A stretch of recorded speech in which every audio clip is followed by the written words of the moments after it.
हरिओम. चिंतन प्रवचन क्रमांक 6. भगवंत श्रींची कलाटणी. संजय धृतराष्ट्राला म्हणाला, राजा ऐक. येथे रणांगणावर दुःखाने व्याकुळ होऊन अर्जुन रडू लागला. दोन्हीही बाजूला आपलेच गोत्रज पाहून त्याला त्यांच्या जीविताचा मोह झाला आणि त्याचे हृदय द्रवले. राजहंस चिखलात रुतावा तसा अर्जुन रणभूमीवर दिसत होता, हतबद्ध, निराश, बुद्धी कुंठित झालेला. अशा प्रकारे अर्जुनाला पाहून श्रीकृष्ण अर्जुनाला म्हणाला, अर्जुना, अरे तुझा पराक्रम इतका थोर आहे की त्याच्या तुलनेला हे त्रिभुवनही क्षुद्र दिसू लागते. या त्रिभुवनात तुझ्या इतका महान पराक्रमी अन्य कोणीही नाही. तोच तू आज येथे रणांगणावर तुझी वीरवृत्ती सोडून मान खाली घालून रडत बसला आहेस. अरे तुला असे काय कमी पडले? तू असे का करत आहेस? ऐन युद्धाच्या प्रसंगी तुला हे असे करणे शोभा देतोय का? जरा विचार कर. अनुचित गोष्टींकडे लक्ष न देणारा तू आत्ता येथे असे दुःख करत का बसला आहेस? अरे तुझ्याशी एक कौरव लढाईला आले म्हणजे सिंहाजवळ कोल्ह्याने लढाईला येण्यासारखे आहे. म्हणून अर्जुना, मोहाला आपल्या ठिकाणी थारा न देता हा मूर्खपणा सोड आणि लढाईला सुरुवात कर. अरे तू ज्ञानी असून रणांगणावर कारुण्य, कृपाळूपणा, दया कशी दाखवितोस? तू तुझी कीर्ती घालवित आहेस. तू काय या कौरवांना आजच ओळखत आहेस का, की तुमच्यामधील कलह तुला नवीन आहे? या मोहाला बळी पडून आपली प्रतिष्ठा घालवू नको. यावर अर्जुन श्रीकृष्णाला म्हणाला, देवा, मला समजावून सांगण्याऐवजी आपणच याचा विचार करावा. मग त्याने मागे सांगितलेलेच सर्व प्रश्न आणि मुद्दे श्रीकृष्णाला पुन्हा ऐकवले. परंतु यावेळी त्याने गुरु द्रोणाचार्यांची आदरयुक्त फार प्रशंसा केली आणि त्यांच्यावर शस्त्र उभारणे अशक्य असल्याचे सांगितले. यापेक्षा भिक्षा मागून राहावे किंवा अरण्यात जाऊन राहावे किंवा देहत्याग करावा हे जास्त चांगले, असेही तो श्रीकृष्णाला ठामपणे म्हणाला. एवढे होऊनही श्रीकृष्ण त्याला अनुकूल अशी काहीच प्रतिक्रिया देत नाही हे पाहून तो जरा डगमगला, घाबरला. कारण त्यानेच श्रीकृष्णाला युद्धात मदत करायला बोलावलेले आहे. शिवाय तो श्रीकृष्णाचे देवत्व जाणून आहे. यामुळे तो श्रीकृष्णाला म्हणाला, आता या क्षणी नेमके काय करावे ते मला समजेनासे झाले आहे. भ्रांतीने माझे चित्त व्याकुळ झाले आहे. माझ्या डोळ्यापुढे अंधारी आली आहे. देवा, तूच आमचा गुरु, बंधू, पिता, इष्टदेवता, संकटाचे वेळी आमचे रक्षण करणारा आहेस. तेव्हा आता आमच्या हिताचा विचार करून तूच अशा वेळी काय करणे उचित आणि योग्य आहे ते लवकर सांग. हे सर्व पाहून माझ्या मनात शोक निर्माण झाला आहे. आता हा शोक तुझ्या उपदेशानेच शांत होईल. यावर अन्य कोणताही उपाय निरुपयोगी आहे.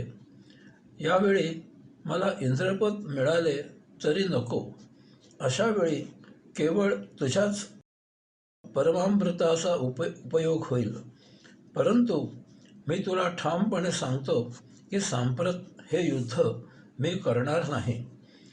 अर्जुनाचा सत्वगुण फार उसळी मारून वर आला आहे. तो स्वतःच्या कुरुकुलाचा नाश करू इच्छित नाही आणि त्याचवेळी तो श्रीकृष्णालाही नाराज करू इच्छित नाही. हे युद्ध करू नये असे त्याचे सात्विक मन त्याला सांगत आहे. परंतु याचबरोबर या त्याच्या मताला श्रीकृष्ण अनुकूल नाही हेही त्याच्या लक्षात आले.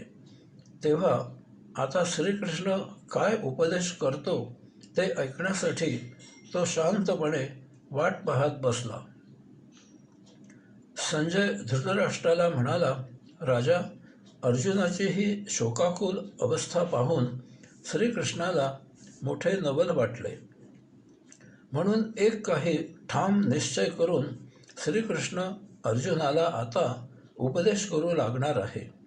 तो ऐकण्यासाठी आपणही उत्सुक आहोत.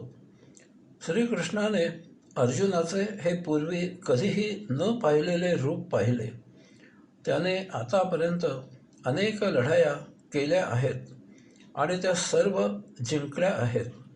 तो अपराजित योद्धा आहे. त्याने राजधर्म स्वीकारला आहे.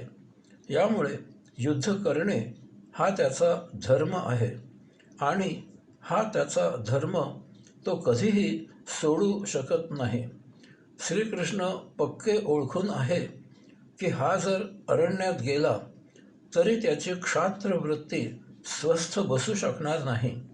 तो जेथे जाईल तेथे त्या त्या क्षेत्रामध्ये राज्य स्थापन करेल, कारण क्षात्र वृत्ती हा त्याचा धर्म आहे. धर्म म्हणजे काय याची चर्चा पुढे सविस्तर होणार आहे. परंतु येथे अगदी थोडक्यात म्हणजे प्रत्येकाचा स्वभाव पूर्वसुकृताप्रमाणे भिन्न असतो आणि त्याप्रमाणे आचरण करणे हा त्याचा धर्म असतो. परंतु हे कितीही सत्य असले तरीही मानवाची एक गोष्ट महाविचित्र आहे. तो जर भावनांच्या आहारी गेलेला असला तर तो बेभान होतो. त्याचे ज्ञान, बुद्धी, मन, संस्कार, विचार, प्रतिष्ठा इत्यादीपेक्षा कृती करण्याच्या क्षणी त्याच्या ज्या भावना असतात त्या महाप्रबळ होतात आणि त्याप्रमाणे तो त्यावेळी कृती करतो. नंतर कदाचित तो भरपूर पस्तावतो, परंतु कृती करण्याच्या ऐन क्षणी तो भावनांच्या आहारी जाऊन तो अन्य सर्व विसरतो आणि त्या क्षणाला जी भावना असते त्याप्रमाणे कृती करतो.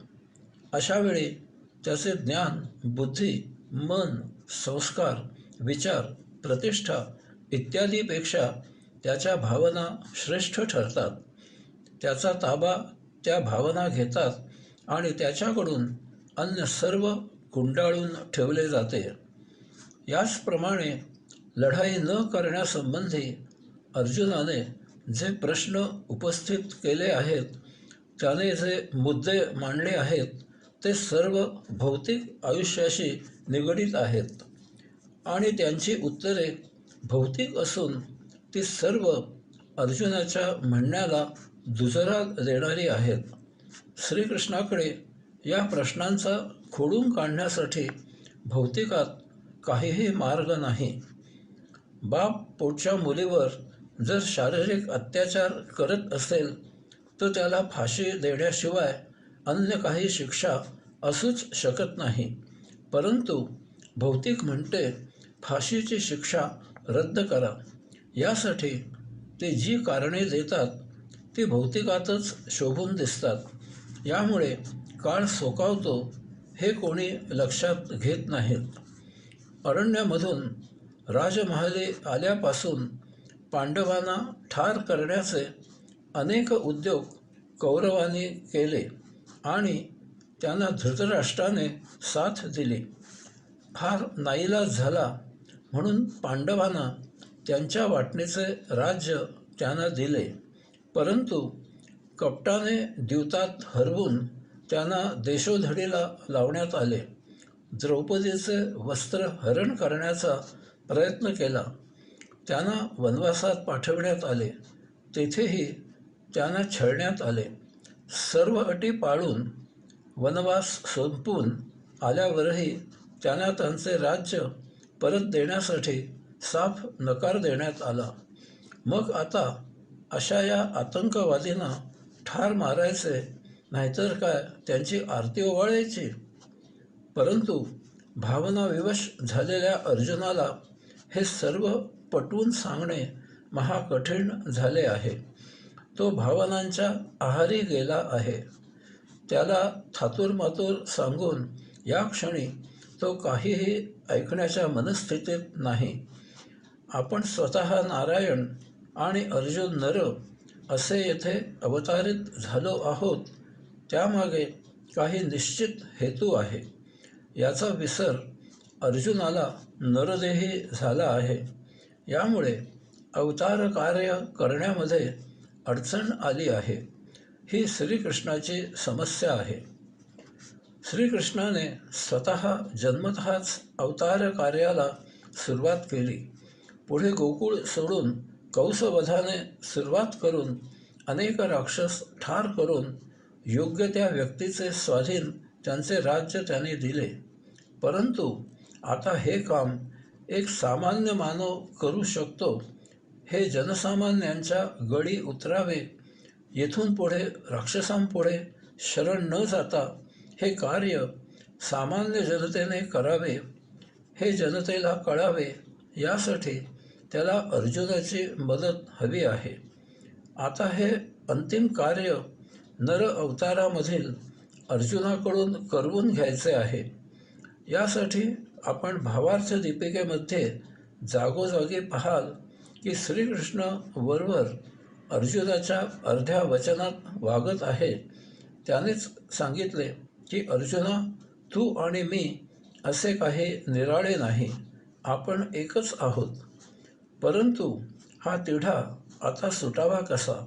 तेव्हा आता भौतिक उपदेशाचा मार्ग सोडून अर्जुनाला सरळ आध्यात्मिक तत्त्वज्ञान सांगून त्याला हे कार्य करण्यासाठी उद्युक्त करावे हेच योग्य. या योगे अन्य सामान्यांनाही आध्यात्मिक तत्त्वज्ञान सांगून होईल. तसेच हे भारतीय महायुद्ध झाले ते योग्यच झाले असे सर्वसामान्य जनांनाही पटेल. ही श्रीमद भगवद्गीता बहुतांशी लोकांच्या गळी उतरेल. युद्धभूमीवर रणांगणावर आध्यात्मिक तत्त्वज्ञान श्रीमद भगवद्गीतेद्वारे कथन करणे ही आतापर्यंत कधीही न घडलेली श्रीकृष्ण कलाटणी आहे, टर्निंग पॉईंट आहे. पुढे काळानुरूप गीता आणखी विस्तृत करून सांगण्याची गरज निर्माण झाली. तेव्हा ज्ञानेश्वर माऊलींच्या अवताराने भावार्थ दीपिका सांगून हे कार्य पूर्ण करून घेण्यात आले. अर्थात हे आपले भाग्य आहे.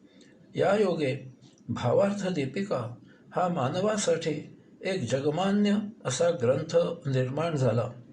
आता येथे खऱ्या अर्थी या लिखाणाची प्रस्तावना लिहून झाली. येथून पुढे आपण आध्यात्मिक तत्त्वज्ञान समजून घ्यायचा प्रयत्न करणार आहोत. भावार्थ दीपिकेचा श्रीमद भगवद्गीतेशी जो अनुबंध आहे त्याचा उलगडा करण्याचा प्रयत्न करायचा आहे. हरिओम.